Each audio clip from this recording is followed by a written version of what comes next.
더불어민주당 이재명 대표 교섭단체 대표 연설, 대전환의 시대, 퇴행을 거슬러 내일을 창조하자.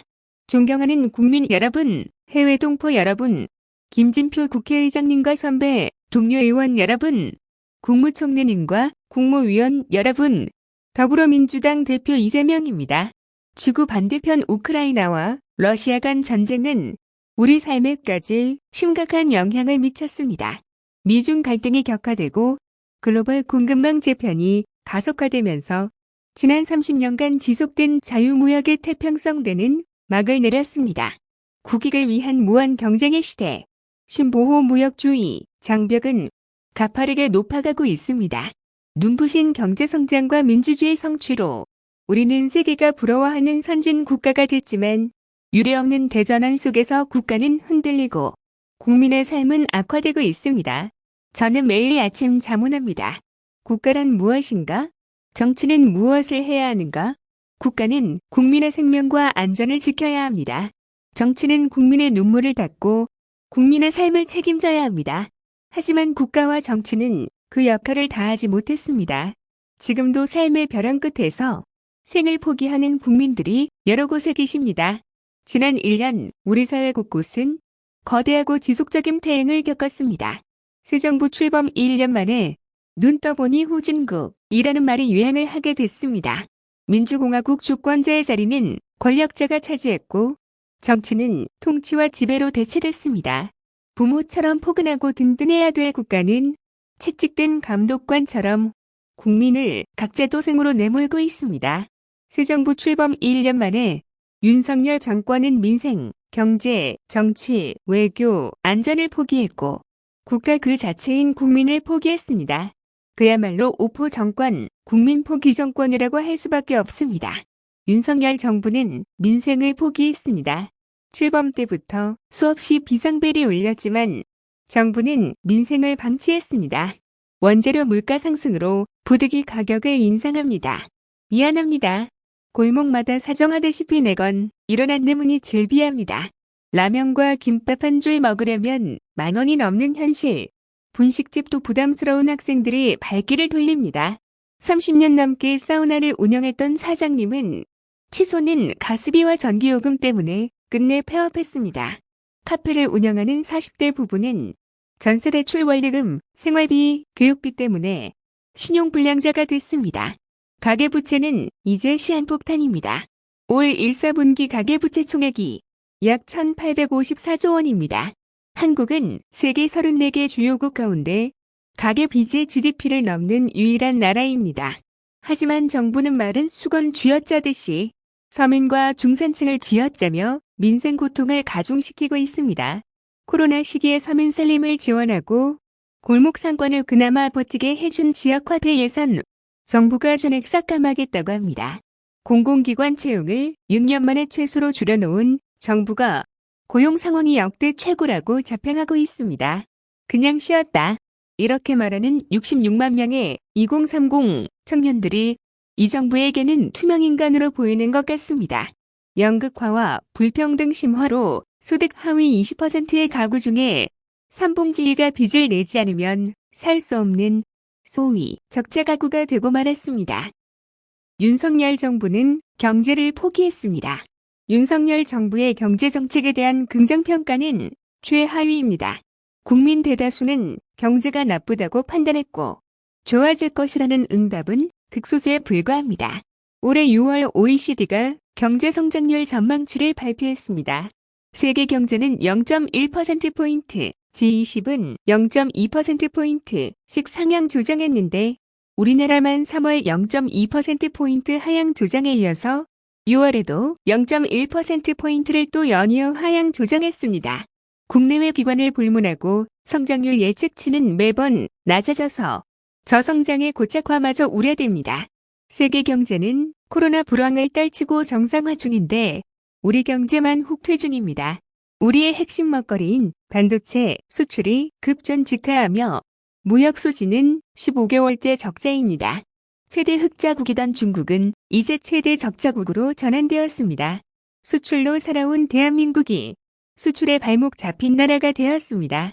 시장이 알아서 할 것이다. 이런 자유방임적 사고로는 이 세계사적 전환의 파고를 넘을 수 없습니다. 그런데도 정부는 구체적 대안도 없이 막연하게 내년이면 회복될 것이다. 이렇게 주장합니다. 중국이 회복되면 우리 수출도 회복될 것이다. 이렇게 말하는데 악화일로인 대중관계 속에 경제회복 발판은 또 중국이다. 이렇게 말하니 이해가 어렵습니다. 무리한 초부자 감세로 부동산, 자산, 금융, 사업소득 세수는 수십조 원까지 줄어서 역대급의 세수 펑크가 예상됩니다. 반면에 직장인들의 근로소득세는 4월까지 22조 8천억 원, 전년보다 오히려 천억의 세수가 늘었습니다. 유리지갑인 직장인과 서민의 부담만 늘고 소득제 분배라는 조세 기능에 역행하고 양극화 불평등은 더욱 심화되고 있습니다. 국민 삶이 힘들고 경제가 어려워도 무대책이 대책이다. 라는 정부로 인해서 우리 경제는 날개 없이 추락 중입니다. 윤석열 정부는 정치 또한 포기했습니다. 지난 6월 10일 민주항쟁 기념식에 윤석열 정부는 불참했습니다. 국가기념일 지정 이후 처음 있는 일입니다. 제주 4.3 희생자 추념식도 불참했던 대통령은 공약했던 5.18 정신 헌법 전문 수록도 외면했습니다. 지난 1년 대통령은 야당과 한 번도 만나지 않았습니다. 대통령의 시행령 통치와 거부권에 막혀서 입법부가 제대로 작동할 수 없었습니다. 대법관 임명 과정에서 대법원의 독립성은 훼손되었습니다. 대통령은 자유민주주의를 외치지만 이 땅의 자유와 민주주의는 질식의 위험에 빠졌습니다. 모든 동물은 평등하다. 그러나 어떤 동물은 더 평등하다. 조지 오웰의 소설 속풍자가 2023년 대한민국에서 현실이 되고 있습니다. 헌법 가치를 수호하고 국민 인권을 보호해야 될 검찰은 우리 대통령을 지킨다며 국민을 향해 쉼없이 칼을 휘두르고 있습니다. 완정찬 감사원은 헌법상 독립기관인 권익위와 선관위를 무릎에 꿇리겠다고 수단 방법을 가리지 않습니다. 검경의 구두벌은 제1야당 당사도 국회 사무처도 언론기관도 가리지 않습니다. 하루 평균 1000건이 넘는 압수수색이 벌어집니다. 무죄 추정, 불구속 수사, 공판 중심주의 원칙은 다 어디로 가고 구속과 기소가 남발되고 있습니다. 압수수색, 구속기소, 정쟁에만 몰두하는 윤석열 정권을 두고 압구정 정권이라는 비난이 공감되지 않을 수가 없습니다. 정부의 제일 소명은 국민을 편안하게 하는 것인데 이 정권은 힘없는 국민들에게 매일같이 죄를 묻습니다. 오늘은 양회동 씨가 삶을 등지은 지 49일째 되는 날입니다. 노동자의 권리를 위해서 싸워왔던 자신을 공갈 협박범으로 몬 정부를 용납할 수 없다면서 구속심사 직전에 자신의 생명을 던졌습니다. 하지만 정부 누구도 이 죽음에 대해 반성하거나 책임지지 않습니다. 대통령이 말하는 우리 국민에는 정부와 생각이 다른 노조, 시민단체, 국민은 포함되지 않는 것 같습니다. 제사의 권력이라는 언론 상황도 예외가 아닙니다. 감사원이 1년 내내 감사하고 망신을 준 것도 모자라서 임기 2달도 안 남은 방송통신위원장을 굳이 해임했습니다.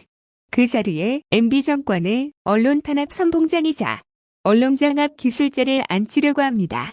드라마 더 글로리에 버금가는 학폭 사건인데 이 정부의 인사검증 시스템에선 문제가 되지 않는 것 같습니다. 윤석열 정권은 마치 오늘만 사는 것처럼 무소불위 권력을 휘두르고 민주주의를 질식시키고 있습니다. 삼권 분립은 무너지고 입법, 사법, 행정 간의 견제와 균형은 이제 교과서에나 있는 말이 되고 말았습니다. 모든 국민은 자유롭다. 그러나 어떤 국민은 더 자유롭다. 이것이 바로 오늘 대한민국의 정치 현실입니다. 윤석열 정부는 외교를 포기했습니다. 나주국립고등학교 6학년생 양금덕 소녀는 아무것도 모른 채 일제에 강제 동원되었습니다. 미쓰비시 중공업 나고야 항공기 제작소에서 매일 비행기 녹을 닦고 페인트 칠에 시달리다 결국 오른쪽 눈을 잃고 마침내 후각을 잃었습니다. 해방된 지 이미 80년 세월이 지났지만 일본은 아직도 강제 동원에 사과하지 않습니다. 오히려 강제 동원 사실을 부인하고 있습니다. 그런데도 우리 정부는 제3자 변제를 내세워서 일본의 사과 기회마저 뺏어버렸습니다. 일방적 양보를 하면서 일본이 물잔의 나머지 반을 채울 것이라고 공언했지만 결과는 정반대였습니다. 일본의 잘못이 분명한 초계기 갈등마저 없던 일로 하면서 대체 우리는 무엇을 얻었습니까? 정부가 일방적 양보만을 담아내준 물컵을 일본은 후쿠시마 오염수로 마저 채우려고 합니다. 희석된 핵 오염수를 마실 수 있다. 이런 한덕수 총리님 말씀처럼 오염수 안전성 홍보에 우리 정부가 일본 정부보다 오히려 더 나서고 있습니다. 외교는 더 이상 보수, 진보, 니 편 내 편의 진영 문제가 아니라 경제의 문제이고 생존의 문제입니다. 외교에는 국익 중심의 전략적이고 신중한 접근이 반드시 필요합니다. 제이크 설리번 미 백악관 국가안보보좌관은 얼마 전에 미국은 디커플링이 아닌 디리스킹과 다양화를 추구한다 고 말했습니다. 어제는 블링컨 미 국무장관이 베이징을 방문했습니다. 일본 역시 지난 12일 상하이에서 중국 외교부와 협의를 가졌습니다. 테슬라, 엔비디아 같은 유수의 미국 기업들이 앞다퉈서 중국을 방문하고 있습니다. 우리도 한미 동맹과 협력을 강화하는 한편으로 경제와 민생의 조속한 안정과 회복을 위해 중국과의 공급망 협력 체계를 꼼꼼하게 다시 챙겨가야 합니다. 외교에서는 야당도 역할을 분담해야 하고 다방면에서 다양한 공공외교가 필요합니다. 지난주 민주당 민생경제위기대책위원회가 중국의 전국인민대표대회 외사위원회, 국제무역촉진회, 국무원 발전연구중심 등을 방문했습니다. 그리고 이 자리에서 중국 단체 관광 제한 완화, 한국 기업의 중국 진출입 시에 불평과 차별 해소, 상호 관광과 비자 확대, 한류 등의 문화, 예술 규제 완화, 인적 교류 확대 등을 요청했습니다. 점중하는 북한 도발에 대비해 한반도 평화와 비핵화를 위한 중국의 역할이 중요합니다. 후쿠시마 오염수 방류 대응에도 함께할 일이 많습니다. 글로벌 무한경쟁 시대의 외교는 국익을 최우선한 전략적 자유외교로 전환해 가야 합니다. 실용과 실리의 관점에서 가치와 이익의 균형을 함께 추구해야 되지 않겠습니까? 이념 중심 진영 중심의 맹목적 편향 외교는 결코 답이 될 수 없습니다. 안타깝게도 윤석열 정부는 국민 생명과 안전마저도 포기했습니다. 2022년 10월 29일 이태원의 국가는 없었습니다. 최초 신고는 무시됐고 수차례 구조 요청에도 불구하고 아비규환 속에 믿을 수 없는 참사가 벌어졌습니다. 234일이란 긴 시간이 지났지만 국가는 아무도 책임지고 있지 않습니다. 수사 후 결과에 따라 조치할 것이라 말했지만 책임지겠다던 당사자들은 안면을 바꿨습니다. 국민 안전의 무한 책임자인 집권여당은 야사당이 발의한 이태원 참사 특별법을 반대하고 계시지 않습니까? 참으로 비장합니다. 지난주에 일본이 후쿠시마 오염수 방류 시설 시운전을 시작했습니다. 우리 어민들은 후쿠시마 오염수 방류는 사형 선고라면서 반대를 할 뿐만 아니라 대책을 요구하고 계십니다. 하지만 정부는 국민의 불안과 우려를 괴담으로 치부하며 사법 조치하겠다고 위협하고 있습니다. 당당하지 못한 처사입니다. 비겁한 처사 아닙니까? 전문가들에 의하면 핵 오염수를 고체화하는 등의 다른 선택지가 얼마든지 있는데도 일본 정부는 쉽고 비용이 적게 드는 방류를 굳이 고집하고 있습니다. 정부는 더 이상 일본 정부를 대신하는 것처럼 안전성만 강변하지 말고 주권국가답게 방류를 막기 위한 실질 행동, 실천에 나서야 합니다. 다른 피해국들처럼 반대 의사를 명백히 발표해야 합니다. 피해국들과 연대해 국제해양법재판소에 제소하고 방류금지 임시조치도 요구해야 하지 않겠습니까? 비용이 문제라면 방류를 반대하는 국제사회와 함께 보관 비용을 지원하는 것도 고려해야 합니다.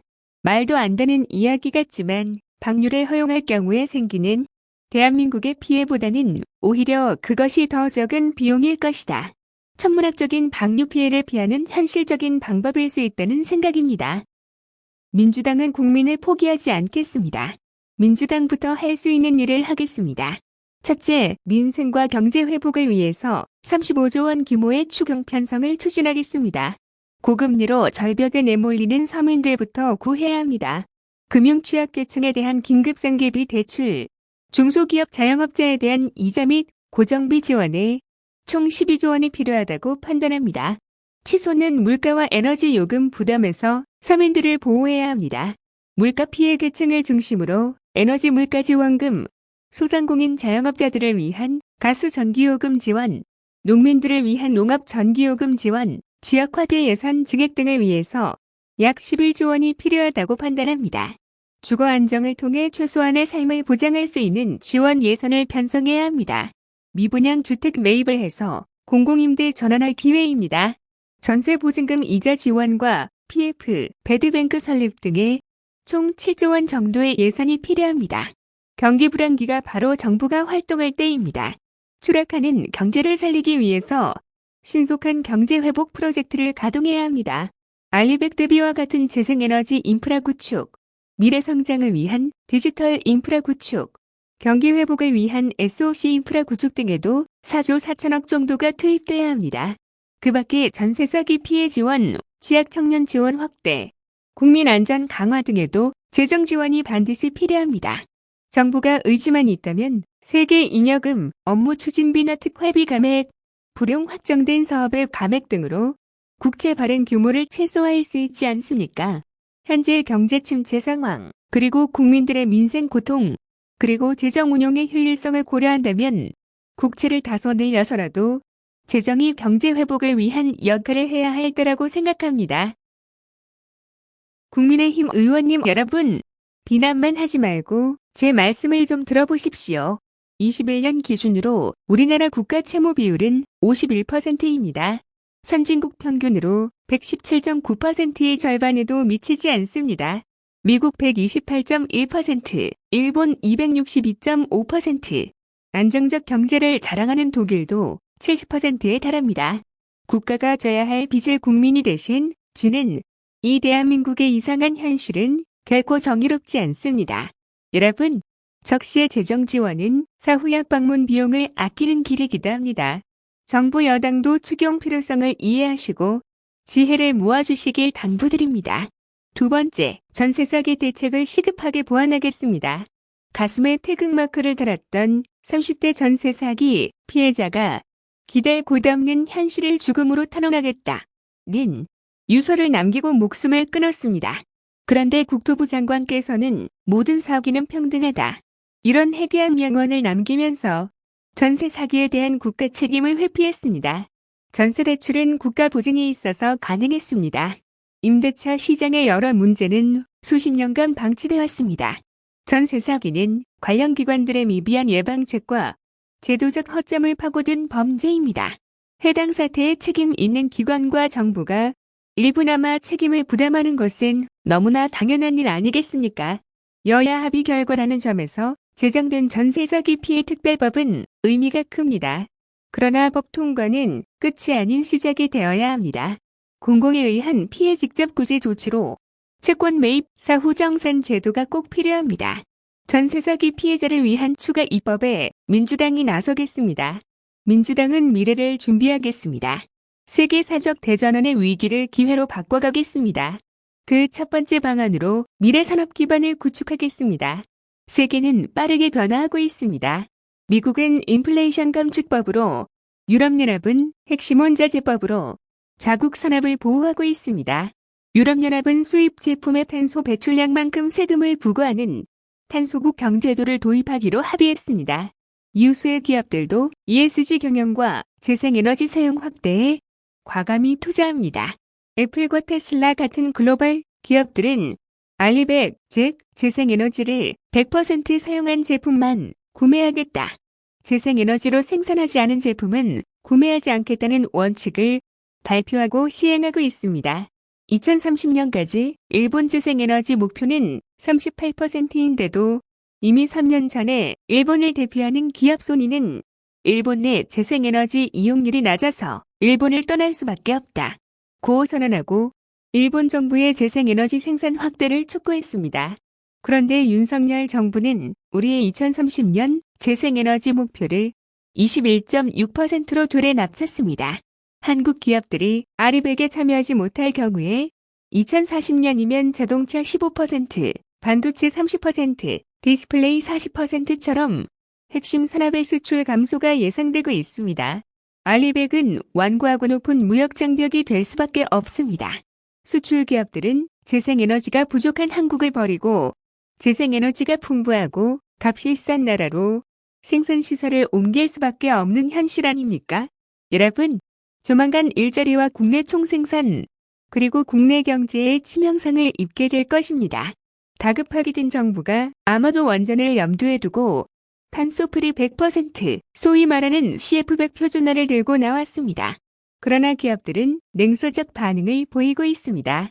우리가 열심히 CF100 추진한다 해서 국제사회가 받아들일 리가 있겠습니까?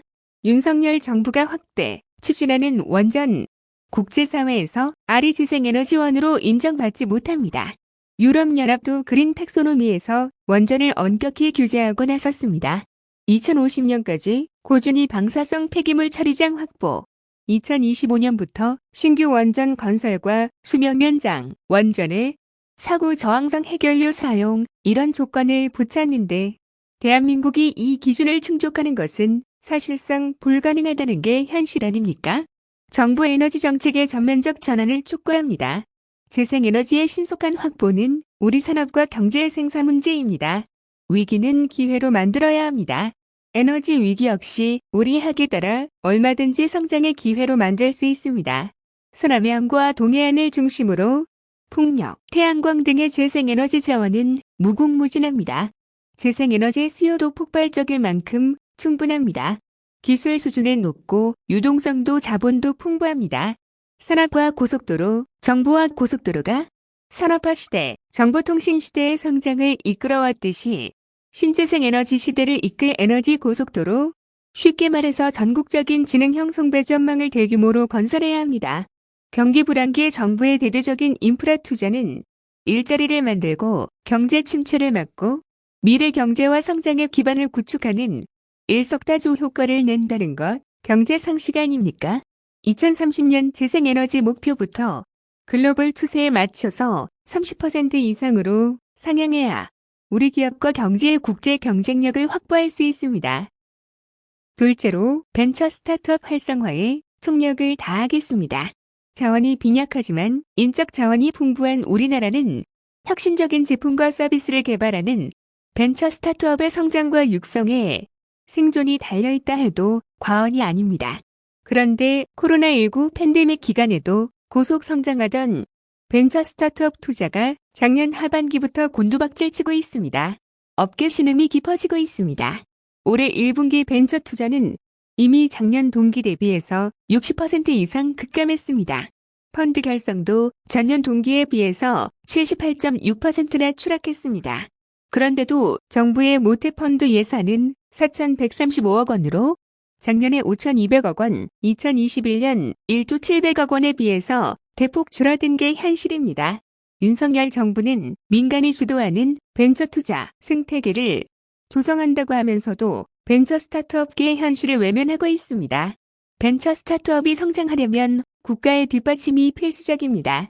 모든 것을 시장화하면서 민간에 떠넘기지 말고 모태펀드 확충, 세컨더리 펀드 확대, 창업기업의 자유로운 활동을 위해서 규제 완화 특구를 만들어야 하지 않습니까? 이게 바로 정부가 할 일입니다. 쉽지 않은 문제지만 벤처 스타트업이 활동하기 좋은 나라, 민주당이 최선을 다하도록 하겠습니다. 세 번째로 노동시간 단축을 통해서 혁신경제가 가능한 경제 토양을 만들어가겠습니다. 윤석열 정부의 주 69시간 연장 시도는 소모적 논란만 일으켰습니다. 불평등이 심각하고 사회 안전망이 부족한 이런 상황에서는 혁신적 경제활동이 결코 쉽지 않습니다. 선진복지국가에서는 혁신 과정에서 일자리를 잃은 이들도 얼마든지 안정적으로 생활을 유지하고 신산업에서 일자리를 얻을 수 있습니다. OECD 평균보다 연간 노동시간이 무려 300시간이 더 많은 우리 현실에서는 창조적 파괴가 불가능합니다. 이제 주 4월 5일제 도입을 시작으로 주 4일제 사회로 점차 나아가야 합니다. 이미 유럽 여러 나라들은 주 4일제를 시행하고 있습니다. 생산성이 떨어질 것이다 라는 예측은 빗나갔고 오히려 이직률만 현저히 떨어졌습니다. 미국에서도 근무 시간을 주 32시간으로 줄이는 법안이 공식 발의됐습니다. 노동시간 감축은 한마디로 글로벌 스탠다드입니다. 삼성전자도 최근 월요일에 주사 일제를 시행한다고 밝혔습니다. SK, CJ ENM, 카카오게임즈 같은 곳에 이어서 삼성전자의 부분적 주사 일제 시행으로 우리 기업들의 근무 단축 실험도 점차 확산되어 가고 있습니다.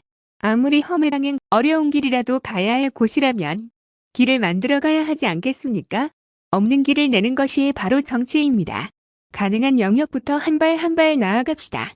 노동시간 단축으로 산업재해 같은 장시간 노동의 부작용을 줄이고 일과 삶이 조화되는 사회, 삶의 질과 효율성이 모두 높은 사회를 함께 만들어 갑시다. 치열한 혁신으로 어제의 민주당과 경쟁하겠습니다. 국민 여러분께서 정권의 무도한 실정 앞에서도 선뜻 민주당의 마음을 주지 못하는 것을 아프게 자성합니다.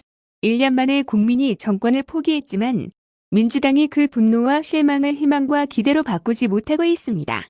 국가의 미래를 개척하고 국민의 삶을 책임진다는 기본 책무 외에 국민의 눈높이에 맞춰서 필요한 모든 것을 바꿔나가겠습니다. 더 이상 윤석열 정권과 경쟁하지 않고 어제의 민주당과 경쟁하겠습니다. 더 이상 국민의힘과 비교하지 않고 민심을 기준으로 삼겠습니다.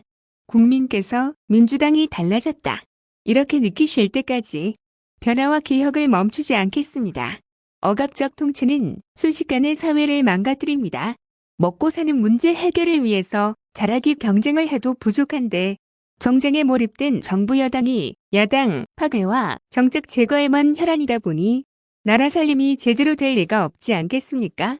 취임 1년이 넘도록 검경을 총동원해서 없는 죄를 만드느라 관련자들 회유, 협박의 국가 역량을 소진하고 있습니다. 국민들께서 이미 간파하고 계십니다. 자신들의 무능과 비리는 숨기고 오직 상대에게만 사정 칼날을 휘두르면서 방탄 프레임에 가두는 것이 바로 집권 여당의 유일한 전략입니다. 저를 겨냥해서 300번도 넘게 압수수색을 해온 검찰이 성남시와 경기도의 전현직 공직자들을 투망식으로 전수조사하고 강도 높은 추가 압수수색을 계속하고 있습니다. 이재명을 다시 포토라인에 세우고 체포동의 안으로 민주당의 갈등과 균열을 노리는 것인가 그렇게 생각합니다. 이제 그 빌미마저 주지 않겠습니다. 저를 향한 자들의 시도를 용인하지 않겠습니다. 저에 대한 정치 수사에 대해서 불체포 권리를 포기하겠습니다. 지금까지 그랬던 것처럼 소환한다면 10번 아니라 100번이라도 응하겠습니다. 구속영장을 청구하면 제 발로 출석해서 영상실질 심사 받고 검찰의 무도함을 밝히겠습니다. 압수수색, 구속기소, 정쟁만 일삼는 무도한 압구정 정권의 그 실상을 국민들께 드러내겠습니다. 국민의 삶을 지키는 기본사회를 준비해 가겠습니다. 윤석열 정권의 지난 1년은 국가가 국민의 삶에 얼마나 큰 영향을 끼치는지 절실히 느끼게 했습니다. 반대로 정치가 제 역할을 다하면 얼마든지 더 나은 세상을 만들어낼 수 있다는 것도 알게 했습니다. 우리는 30년 후의 미래, 다음 세대가 살아갈 세상을 준비해야 합니다. 각자 도생사회를 최소한의 삶이 보장되는 복지사회가 대체해왔던 것처럼 이제 복지사회를 넘어 기본적 삶이 보장되는 기본사회로 나아가야 합니다. 원하는 모두가 일할 수 있고 노동소득만으로도 얼마든지 삶을 지속할 수 있다는 것은 이제 더 이상 진실이 아닙니다. 기술혁신과 4차 산업혁명의 거센 파고 앞에 노동이 생산의 주축이던 시대의 사회제도는 기술이 생산의 주축이 되는 세상에는 더 이상 유용하지 않습니다. 민주당은 당내에 기본사회위원회를 구성하고 기본사회 2050 비전 수립에 박차를 가해왔습니다. 이미 시행되고 있는 아동수당처럼 부분적 단계적으로 기본소득을 시행하고 확대해가면서 국민의 실질 소득을 늘리고 삶의 질을 개선해 나가야 합니다. 주거, 금융, 교육, 의료, 교통, 통신, 에너지 같은 국민의 다원적 욕구를 충족하는 보편적 기본 서비스를 통해 국민의 삶에 대한 국가의 책임을 더 높여나가야 합니다. 재생에너지 같은 미래경제 인프라 구축과 신산업 육성으로 기본사회로 나아갈 경제적, 재정적 역량을 갖춰야 합니다. 국민을 포기한 윤석열 정권에 각자도 생정글 사회를 넘어서서 안정되고 풍요롭고 희망 넘치는 세상을 만들어 나가겠습니다. 함께 잘 사는 세상을 만드는 모두의 꿈, 포기하지 않겠습니다. 지난 1년간의 좌절과 절망을 딛고 국민과 함께 일어나겠습니다. 희망의 원천을 만들어서 30년 미래를 준비해 가겠습니다. 대통령께서 오늘 대한민국을 대표하여 외교 순방길에 나서셨습니다. 국민의 한 사람으로서 큰 성과를 내시고 건강하게 귀국하시길 기원하고 응원합니다. 감사합니다.